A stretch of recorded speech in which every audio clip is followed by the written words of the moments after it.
Hola gente, ¿cómo están? Espero que estén bien. En este video voy a mostrar un celular tremendamente famoso en su tiempo, el cual no es nada más ni nada menos que el poderoso Samsung Galaxy Grand Prime, o J2 para los amigos, aunque el J2 es otro celular.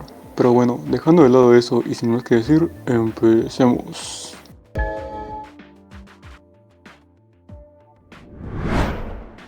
Primero que nada con las características. Contamos con 1 GB de RAM y un procesador Spectrum SC8830, que tiene 4 núcleos a 1,3 GHz y cuenta con la arquitectura ARMv7, o sea que es un procesador de 32 bits. Sus gráficos son Mali 400MP con soporte máximo de OpenGL ES 2.0. Tiene una pantalla 540p a 16 novenos a 60 Hz. El almacenamiento es de 8 GB históricos, pero en la práctica por lo que usa el sistema nos quedamos con 5 GB. Su cámara es de 8 megapíxeles y su batería a 2600 mAh. El sistema operativo, como ya se imaginarán, es Android 5, una versión bastante vieja. Aunque como este celular es inmensamente popular, es facilísimo ponerle otra ROM y rutearlo, para ponerle incluso Android 10. Ahora no me voy a aventar un tutorial porque en YouTube hay miles, pero haré un resumen. Para hacer esto necesitamos desactivar el bootloader del dispositivo. Con eso desde un PC con Windows, con un pequeño programa llamado Odin. Esto en conjunto con la imagen de TWRP nos permitirá instalar Custom Recovery, que a su vez este recovery nos permitirá hacer cosas avanzadas con nuestro sistema, como precisamente cambiar el sistema operativo del celular por otro. Hay varias custom ROMs como Lineage OS, Comic OS o Resurrection Remix en Android. Incluso con Lineage OS podremos llegar a Android 11 en Go. Pero mucho ojo porque dependiendo del modelo este puede soportar o no una ROM. En mi caso con el modelo más actualizado es 8.1, pero tiene algunos bugs, así que puse Resurrection Remix con Android 7. Aparte necesitaremos las apps, que son las apps de Google.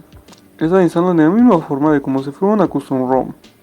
Ahora para meter una custom ROM lo normal es que necesites una microSD, pero hay un método que es poniendo la ROM en una carpeta temporal con ADB. Yo lo hice de esta forma, ya que a mi celular no le sirve bien el puerto microSD. Ahora el método que mostré es específico de este celular. Otros celulares requieren otros métodos aparte. Aparte actualizar el sistema operativo como única ventaja tiene que podremos ejecutar software más moderno, ya que en Android 5 tendremos el problema de que no todas las apps funcionan por incompatibilidad. Aunque ROM como Resurrection Remix agregan cosas, suelen ser más estéticas, recordemos que el hardware es el mismo. Ahora, luego de tremenda explicación sobre características y custom ROMs, toca ver lo que se puede hacer.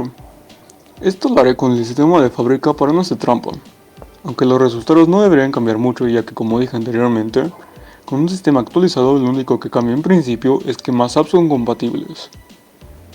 Primero, para ahorrar una buena cantidad de recursos, cambiar el launcher es una buena idea. A mí el que más me gusta es Mini Desktop, porque es liviano y aún mantiene entre comillas la experiencia clásica de Android. Cosas más ligeras ya van al abstracto, como mostrar en una lista o cosas por el estilo, pero ya va a gustos, a mí no me gusta la vista de lista.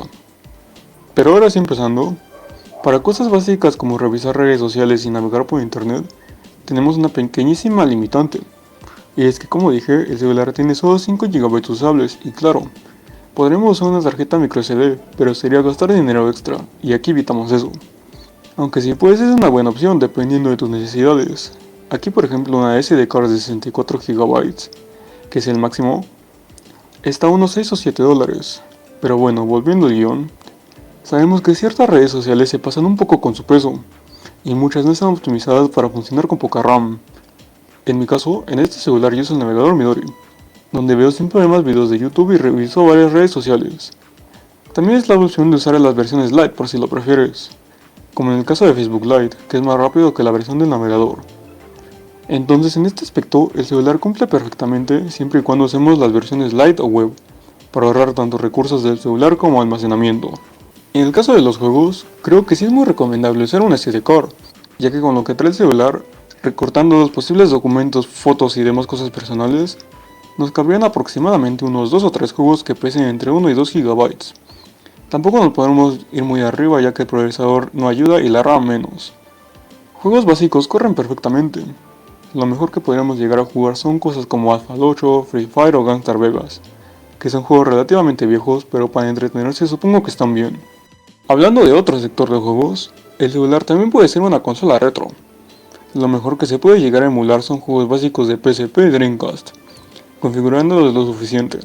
De Nintendo 64 para abajo todo funciona de maravilla. Lleva al gusto un mando para celulares que nunca hace falta. Yo no tengo uno, pero sé que funcionan. Dejando de lado los juegos, si conectamos un teclado por OTG, que los adaptadores no pasan ni $1, podremos editar documentos sencillos en Word. Office 365 no está disponible en Android 5, pero se puede abrir el navegador si vemos la versión de escritorio. Y a decir verdad va relativamente bien. No va excelentemente fluido, pero va bien. Evidentemente si queremos portabilidad máxima, estaría tenerte un teclado chiquito que aquí valen $10. Yo no lo tengo, pero es relativamente económico, aunque igual esto solo es por portabilidad. Ahora, de ahí en fuera no le vi un uso más interesante. De repente con algún editor de video simple de Android tipo Power Director podrías editar algún video, exportándolo a una resolución no muy alta, y con algún app de dibujo tipo Ibis Paint para dibujar algo, pero yo no soy experto en esa categoría en Android. Conclusión. Con un gran Prime en la actualidad puedes hacer varias cosas. No recomendaría comprarlo porque pues de repente encuentras mejores opciones por el mismo precio o por un poco más. Pero si tienes un abandonado o incluso si es tu principal, puedes darle aún mucho jugo. Y más si lo actualizas con una custom ROM, lo cual muy difícil no es. Pero tú, ¿para qué usas o usarías este dispositivo? Déjame tu opinión en los comentarios.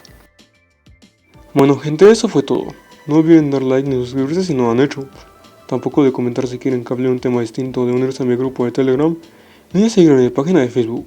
Eso fue todo. Adiós.